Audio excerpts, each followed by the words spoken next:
No one likes to be bullied, but it happens. That doesn't make it right, though. As with many issues, some find it easier to sort through their feelings by seeing their situation presented in an anime. Of course, some of the solutions to bullying in an anime are bad and definitely not recommended. Some series can actually be pretty inspiring. Here are 5 anime series that deals with bullies. Number 1, Hajime no Ippo. Ippo Makunouchi was an extremely shy high school student, unable to make friends due to always being busy helping his mother run their family fishing charter business. Because he kept to himself, a group of bullies led by Yumizawa got into the habit of picking on him. One day, when these bullies gave him a rather serious beating, a middleweight professional boxer who was passing by stopped them and took the injured Ippo to the Kamigawa gym owned by retired boxer Genji Kamigawa to treat his wounds. After Ippo awoke to the sounds of boxers training, the boxer who saved him, Mamoru Takamura, tried to cheer Ippo up by letting him vent his frustrations on a sandbag. It was then that they had their first glimpse into Ippo's talent for boxing. After that incident, Ippo gave the situation a lot of thought and decided that he would like to begin a career as a professional boxer. Number 2, Great Teacher Onizuka. Great Teacher Onizuka is all about a thug that becomes a teacher and ends up rehabilitating a bunch of problem students. Bullying is some of the troubles, but there are a lot of young people problems within. Furthermore, the whole class started acting out against their teachers due to an event in the past that was a lot like bullying. He enjoys teaching and, most of the time, he teaches life lessons rather than the routine schoolwork. He hates the systems of traditional education, especially when they have grown ignorant and condescending to students and their needs. With these realizations, he sets out to become the greatest teacher ever, using his own brand of philosophy and the ability to do nearly anything when under enough pressure. He is hired as a long-shot teacher by a privately operated school in Kichijimji to tame a class that has driven one teacher to a mysterious death, another to nervous breakdown, and one other to joining a cult. He embarks on a mission of self-discovery by breaking through to each student one by one and helping each student to overcome their problems and learn to genuinely enjoy life. He uses methods that would be unorthodox, against the law, and also life-threatening, yet somehow, he manages to succeed in educating and opening up his students. Number 3, Masamune-kun's Revenge.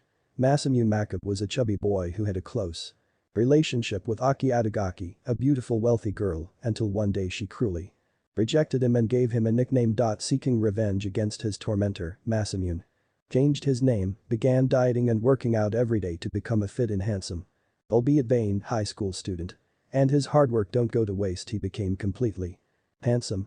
When he encounters Aki once again, she doesn't recognize him and he commits to seduce her into falling in love with him before embarrassingly rejecting her to exact vengeance. Masamune ends up allying with Aki's classmate and servant Yoshino Koiwai, who seems to know Masamune's nickname as well. Will he be able to get his revenge? Find out by watching it. Number 4, A Silent Voice. After transferring into a new school, a deaf girl, Shoko Nishimiya, is bullied by the popular Shuya Ishida. As Shuya continues to bully Shoko, the class turns its back on him. Shoko transfers and Shoya grows up as an outcast, alone and depressed. The regretful Shuya finds Shoko to make amends. This movie may sound like another cliché scenario, but it's completely packaged with only original goodness. The animation was one of the key elements for the success of the movie. Each panel used vibrant and different colors to sink that scene into our heads deep. The author made a clear distinction between love and hate characters, what she wanted you to hate and what she wanted you to love, and that makes it enjoying this movie. To finish off our destroyed heart. The movie finishes off with Aiko, the ending song make you have flashbacks about the movie. And I reckon it's a great way to end the movie. But the manga is better. Number 5, Another. In 1972, a popular student in Yamayama North Middle School's class 3-3 named Misaki passed away during the school year. Since then, the town of Yamayama has been shrouded by a fearful atmosphere from the dark secrets hidden deep within.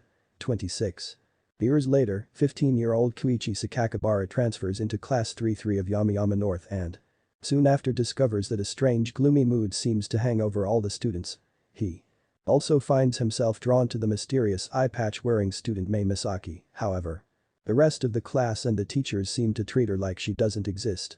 Paying no heed to warnings from everyone including Mei herself, Koichi begins to get closer not only to her, but also to the truth behind the gruesome phenomenon plaguing class 3-3 of Yamayama North. Another follows Koichi, Mei, and their classmates as they are pulled into the enigma surrounding a series of inevitable tragic events but unraveling the horror of Yama may just cost them the ultimate price.